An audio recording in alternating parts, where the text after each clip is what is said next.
right, very good. All right, we're going to head into the actual manuscript review phase of this didactic, okay? I just wanted to say in the last 20 minutes, everything that Jeff and Andrew have subjected you to, this mini training program is more training than I would guess 99% of peer reviewers serving out there. Is that correct, Jeff? Probably even higher than that. There is no formal training process on how to do this. People learn by trial and error. They learn to do it when they've been rejected as an author, and they try to do it in a way that makes sense to them. We are hoping that by having this session here, you are going to be better peer reviewers and allow more productive manuscript dissemination out there, okay? And some of those comments they mentioned really make sense. If you read a paper for AEM and you recognize it might be better for another journal, just write that in your review. Okay? This is a conversation you are having with the authors and with the editors. It's a moderated conversation. You're not in the room with them, but you can write your review as if you are writing directly to them. Okay, so we're just going to assume everybody read this manuscript. It's in the handout. It's pretty short. It is a real manuscript. We did not make this one up. Okay? Ding, ding, ding, ding, ding. You've got mail. Dear Dr. Peer Reviewer, this manuscript is now looking for peer reviewers. We invite you to review this work. Now, this is a very abbreviated email. Who here in the audience accepts this challenge? Raise your hands. If you're not raising your hand, you're going to need to leave. Okay? All right, everyone's accepting. Perfect. Now, this is important because you get scored on timeliness, and these systems have these automated reminders. And we know how we are with emails. We get a ton of them. If you don't respond right away, you're probably going to forget. And in most journals, you'll get one reminder, and then you're booted from the system because they need to get reviewers to get a decision to the authors quickly. All right, so this is what the manuscript looks like. This is the title page. Now, first reading, I'm going to give you guys a moment to think about it. Who here absolutely hated this article when they first read it? Okay. Who here absolutely loved it? Okay, perfect. So you are perfectly qualified to review this work. The fact that you don't totally hate it and don't totally love it means this work requires some effort, some critical evaluation. I'm going to turn it over, and these doctors, these skilled editors are going to lead you through the peer review process, okay? I have a microphone. I'm going to be walking around the audience. If you have something to say, flag me down, and I'll hand you the microphone, okay? All right, so you've read it once. You didn't hate it. You don't have a conflict of interest. You didn't love it. You're going to review it now. So you dive in. You've already read it first pass, so now we're hunting through the forest. We're looking from tree to tree, and we're going to start with the introduction. Is there anybody who has a positive comment about the introduction of this paper? This is a softball question. It's pretty. It's an easy one. All right. Northwestern Medicine, NUEM, hashtag. Hashtag NUEM. Whoop. I think that they do a good job in identifying the problem that they're trying to look at and also like anticipating what the potential need is for their study.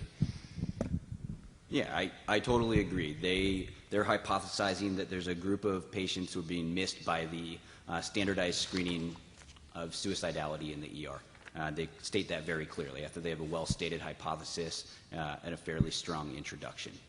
Anybody have a negative comment about the introduction? Yes. There's a lot of really long, complex structured sentences that are hard to follow. I agree with that. So there's a lot of complex, long-winded sentences. They also jump through different reference patterns in their introduction, which is a little bit confusing as well. So those are two areas for significant improvement. All right. Moving on to the methods section. I have some directed questions for the methods section that you guys can answer for me. Was the patient selection criteria appropriate? Did they use the appropriate method to answer their hypothesis?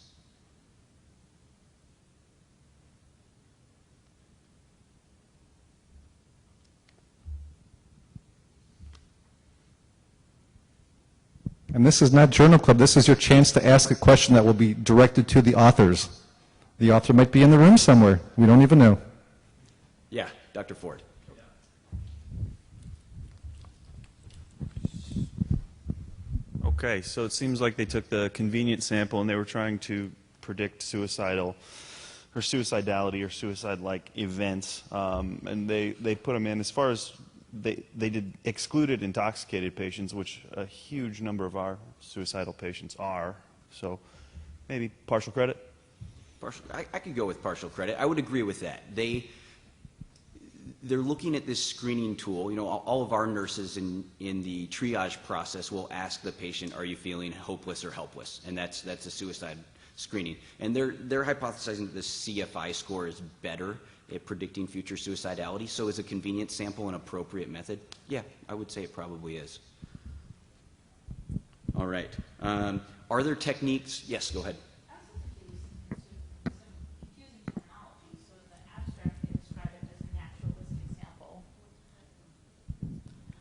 Yeah, I don't know what a naturalistic sample is. Yeah.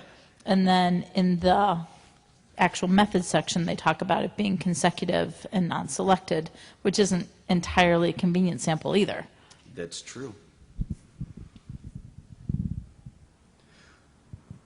All right. Good feedback for the authors. Are the techniques and models used understandable? We just got some feedback that maybe it's not entirely clear how they were approaching their patient selection as written in the methods. And then lastly, were the correct outcomes examined? I see some faces in the audience going, Well, they followed patients for a long time. I mean, this wasn't just like 5 days of follow-up. I mean, they're claiming to have followed patients for 180 days. That's a long time. I mean, so I'm impressed a little bit with that. If it's true, if they really truly did have that degree of reliable follow-up. But then the degree to which people didn't get the follow-up, it was like there's 8% that didn't participate, and then they're saying that there were 9.5% that experienced suicide-related outcomes. So you kind of wonder if that percentage is off. Meaning, like, if you incorporated that 8% that didn't, if that would sway it either way. Yeah, so only to just repeat, that was a little bit quiet. So 8% were lost to follow-up and only 9.5% were reporting suicidality. So what if all of those 8% were suicidal? That would make a pretty big difference in their results. It also seems like a very high percentage of people that had a suicide something event, a suicide spectrum event. Right. And I think part of that is their definition of a suicide spectrum event that they use. So I think those are great feedback on the methods. Definitely will help this become a better manuscript. All right. Again, for the results, we'll just do some pointed questions. Do the data and results match the methods and design used?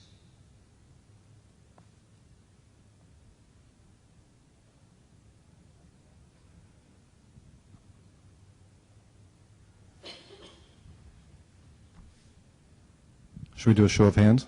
Sure. Show of hands, yes or no? Show of hands, yes. Do the data and results match? Show of hands, no. Because if you're going to raise your hand as a no, then there might be a comment attached to it.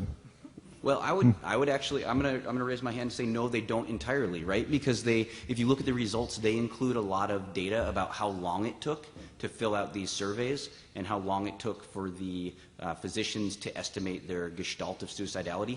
And really, their hypothesis and their methods don't describe the recording of length of time or talk about time at all. So they're introducing some new results in there that really aren't part of the methods. So I would say there's a little bit of no, but mostly yes.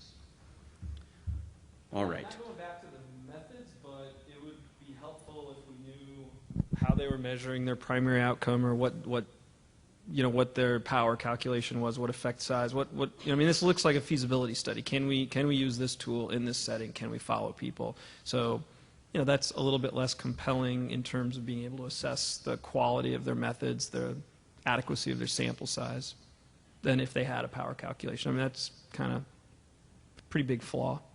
Yeah, I agree. All right, this is an important one. Are all the subjects in the study accounted for? We can do show of hands. Who says yes? Who says, Oh. What are you doing there with your hand there? That looks kind of funny there. Yeah. Okay. Do you want to clarify that? Because sometimes numbers don't add up, and we need to see that. So we were talking about the potential for loss to follow-up with this, and looking through, I believe they define follow-up as they tried 3 times to call them. If they couldn't call them, to check records and databases. But they don't say how many people answered those phone calls and how many people they were depending upon reporting to a database that may or may not be accurate. Okay. So by their definition, they had 100% follow-up for all their patients that agreed to the study, but it's not clear if they actually captured every outcome in that. Good observation. And the last one, and this is one that will often sneak into many manuscripts, and that is, were there any unplanned subgroup analyses?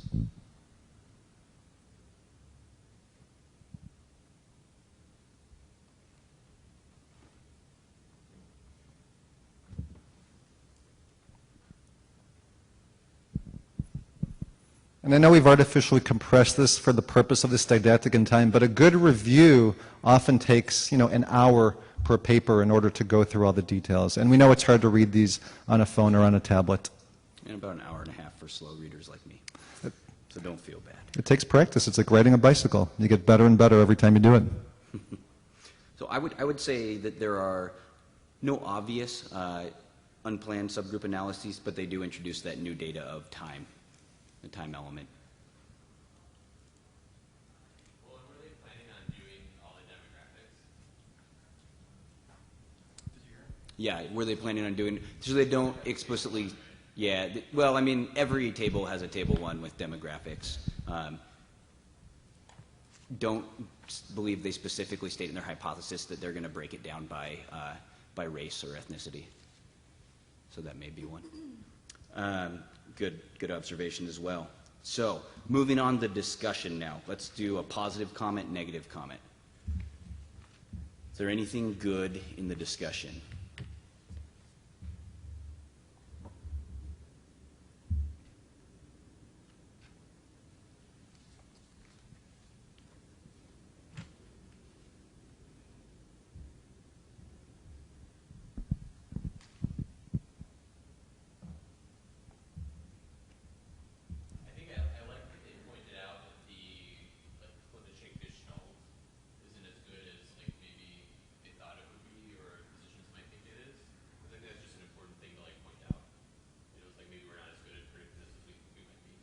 Yeah, I agree.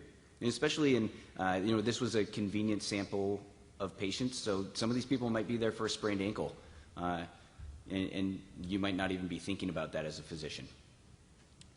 So the great observation there. I would say another positive, I think they do a good job discussing their findings relative to kind of the current practice in ERs of suicidality screening. And so I think overall this is a fairly good discussion. There are some negatives that I noticed. Do you guys have any?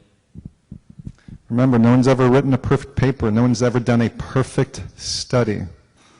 They can all be better. Uh-oh. Whoa. Is that a warning? I believe that maybe that's the band playing us out. Uh-oh. Mycyk. We're not done with this review. We started 10 minutes late. We're going to take those 10 minutes. We're going to own those 10 minutes. All right. If nobody wants to jump to it, I've got a couple. Okay. I think that they spend too much time devoting the discussion to the aspect of time.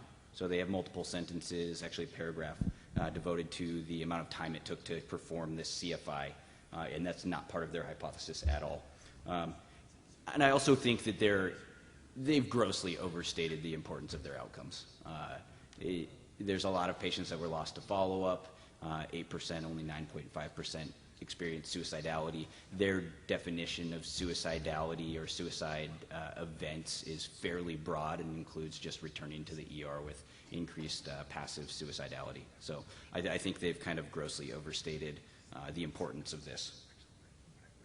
All right, and that kind of ties into my feelings about the conclusion, is that they've overstated what they've done. In terms of the limitations, I think there's something that pops up in limitations that probably should have come up much earlier in methods. and that's that they finally state that this is a convenient sample of ED patients. They kind of beat around the bush or tried to hide it through different language until they got to the limitations, and then they're like, no, it's a convenient sample. They finally owned up to it. And then how about the figures, tables, and references we're not really going to pay much attention to. But how about the figures and tables in this? Do they help? Do they hurt? Are they neutral? Do they make sense? Sometimes you go to a figure in a paper and you have to go back and forth through the text to figure out exactly what it means. Do they make sense?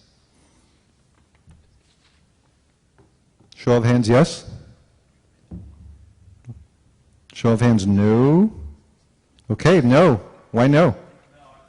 Maybe it's just a little bit unclear when looking at table 3. They've got 32 patients and they're listing out the different suicidal spectrum issues, but you're seeing multiple patients are presenting. Maybe they had some respiratory act before they tried to kill themselves, so all the percentages they list don't add to 100, nor does it add any kind of useful information for them. Wonderful. Okay. Excellent feedback. And then we're going to wrap this all up, and you guys want to keep, I mean, I thought the feedback that was given was exceptional. It was professional. There wasn't anything that was overtly cynical, and we've received some pretty amazing ones. And one of my favorite, we have some unblinded reviews. And one of my favorites is that I question whether or not there should be some screening process prior to sending articles to reviewers. This article sounds as if it were written at a high school level. So no one said anything like that today, so bravo to all of you. Jeff is going to come up here, and he's going to take us home on this process. Thank you all for your participation. That was lovely. All right. Great. Perfect. Now, Jeff is going to have you guys write some of the comments down. These are all just the comments you were thinking of, but he's going to have you write some of the comments to the editors and to the authors. Hopefully not a comment like that, which is a real comment, submitted to a journal by a reviewer. That wasn't mine, was it? Yeah. All right, strong work, team. Let's wrap it up. All right, we're going to bring it home. What essentially we have to do now is come up with a decision, right? We've gone through, we've identified things we like, we've identified things we don't like, and there's some confusion, right? Have any of you guys ever been to like a fish restaurant or a fish fry that like fries a lot of fish? Yeah, because you get there and then you eat and you're like, oh, we're having a good time. And then you walk out and you realize that you smell like fried fish. You've been in the process for so long that you have become slightly less aware of what's going on around you. Sometimes being in a study or in the middle of a study can be like that. You're in it for so long, a third-party perspective can be helpful. I want to reframe how we're thinking at the moment, okay? So at this point, we're going to bring it all back. It's a little bit journal clubby, but it's more than that, right? Because our job is to build up, right? So we're going to come up with some comments to the authors. We're going to come up with some comments to the editors. Sitting in the back of the room and throwing bombs, like when you're the senior resident during journal club, or you didn't read the paper and you do the standard, I'm not sure this is generalizable to our patient population, which you can say to about any study at any journal club ever. Let's kind of go through. One of my favorite attendings is a critical care attending from Kentucky. He has a kind of slow southern drawl about him, and he comes up and he says, Dr. Hayes, what does MD stand for? And I'm an intern on ICU nights, and I'm just like, oh God, is this like a weird Latin question, or is he tricking me somehow? And I'm like, I don't know, medical doctor. He's like, makes decisions. The only thing we do in the hospital that nobody else does is make decisions, and we have to make a decision on this paper, right? So let's try to boil it down, get to these 5 main points for our third reading. Are we going to recommend this for publication? Are we going to recommend it for rejection, or are we going to revise and resubmit? So let's hit them at the top. Originality. Who thinks that this study offers something original or novel to the practice of emergency medicine as it is today? A little bit.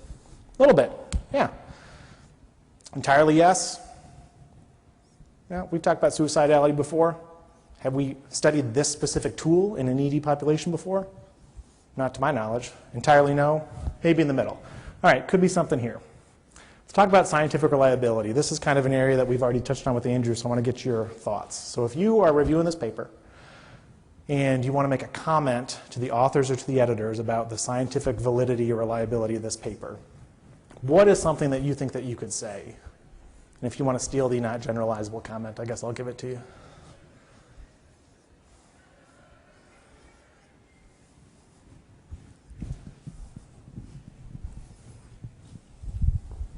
Maybe if they added some like transparency to the overall procedure in which they involve people. I think it just was really confusing, and if it was less confusing and a little bit more open, maybe it would be more reliable. But right now, you just kind of have this feeling like there's something missing, and you kind of wonder what it is. Sure. So is that a comment you want to make to the editors or to the authors? To the authors. To the authors. Okay. Let's rephrase that in a way that's going to help them accomplish that goal. Reword your selection criteria. Make it more succinct. Sure. Dear author, thank you for the opportunity to review this paper. I think we're addressing an important area of concern that's of impact to our patients. There are some areas that I think could help improve the manuscript. Selection criteria was described in a few different ways. We use different terminology. Naturalistic sample, which is a term that's typically used more in social sciences literature than medical literature, versus consecutive sample. Could you please clarify the way patients were selected into the study? All right. Who's got another? Yes. And phrase it in the way you would write it to the editor or the author. I would like to know what percentage of people were reached directly by telephone for follow-up and what percentage were followed up, in air quotes, via EMR search. Perfect. So what's a way that we could administer that to the author? That sounds like an author comment to me. Please include this information in table whatever, in figure 1. Yeah, I think that's great. Straight, direct to the point. This would help me to clarify. Awesome. I think that's a great point, and will help them improve the manuscript. Anybody else? All right, let's talk about clinical importance. Is this topic clinically important to us as emergency physicians? Do we want to make a comment to the editors or to the authors about what we think about that?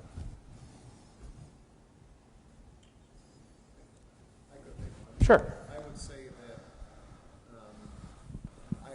I acknowledge the importance of the subject in the sense that suicidal ideation is important to be recognized in the emergency department setting, and this study could illuminate techniques that may help us to do that better than we currently do.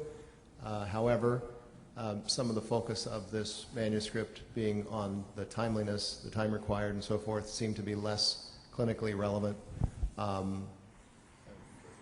But perhaps that could be explained in better terms by the authors in their discussion if they feel that the timing required is a big determinant of the importance of these data.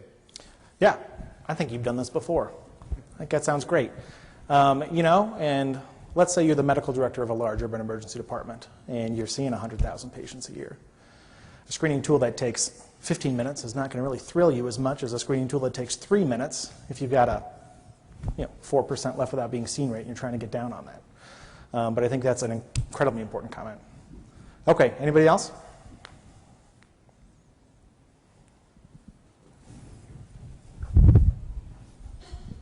It's a 22-question screening tool that they want to adapt for every freaking person that comes into your ER. Mm-hmm. Ain't gonna happen. Right. That's an area of concern. How might we phrase that to the authors? It's going to happen.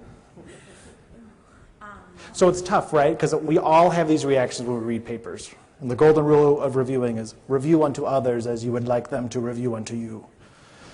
So, because we want them to do better. But a 22-question screening tool, you can't retool the entire study by changing the basic screening tool.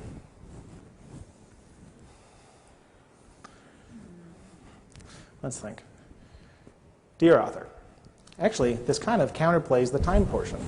One of the concerns I have about the feasibility of generalizing a study like this is the length of the screening tool itself, which was not designed by them.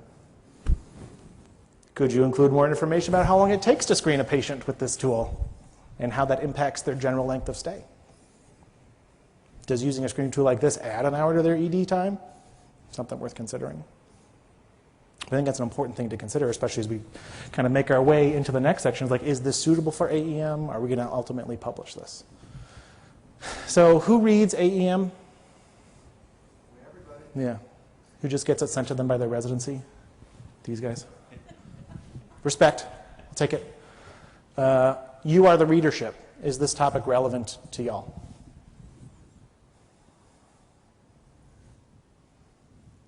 Is this a subject? Is this a manuscript that you think you could see in the pages of AEM next to other things that have been published?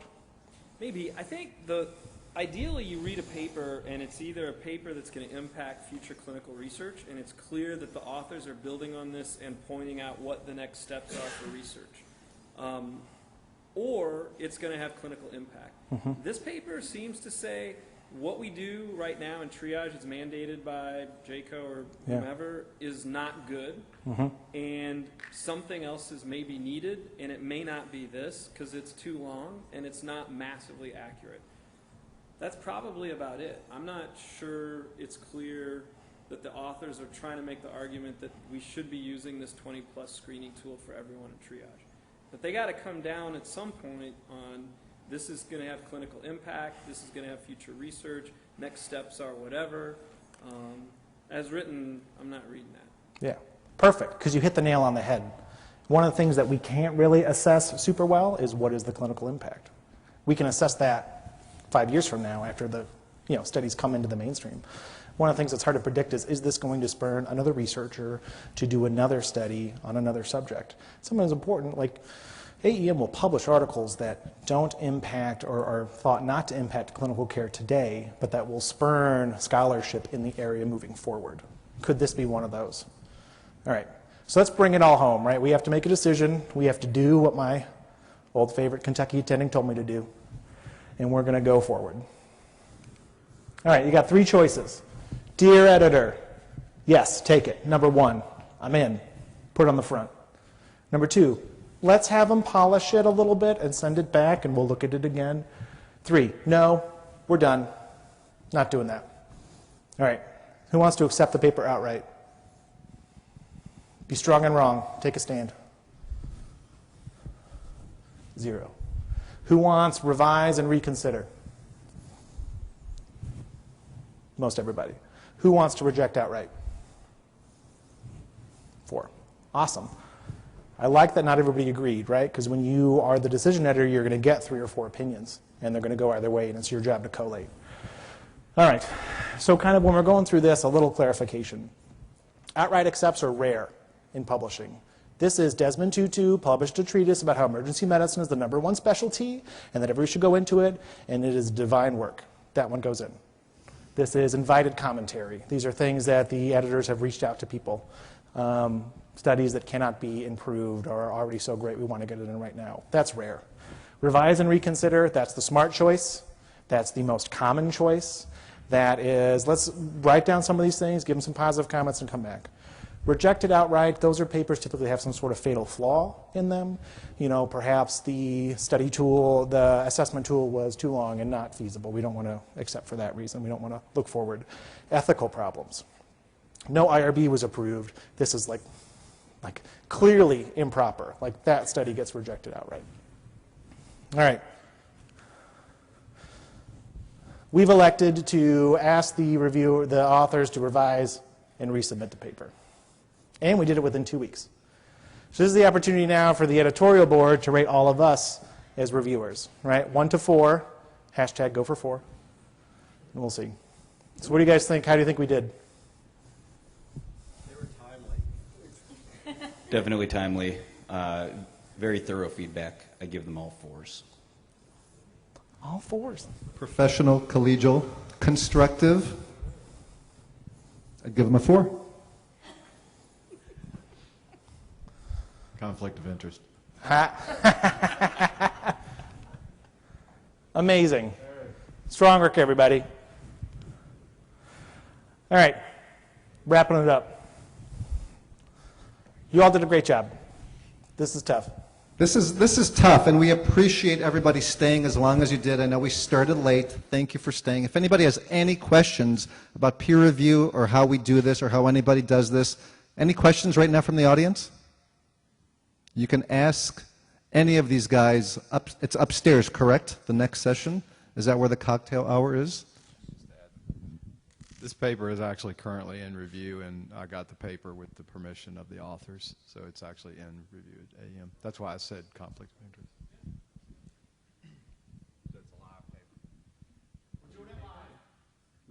We're doing it live. All right, give yourselves a big round of applause. Thank you so much.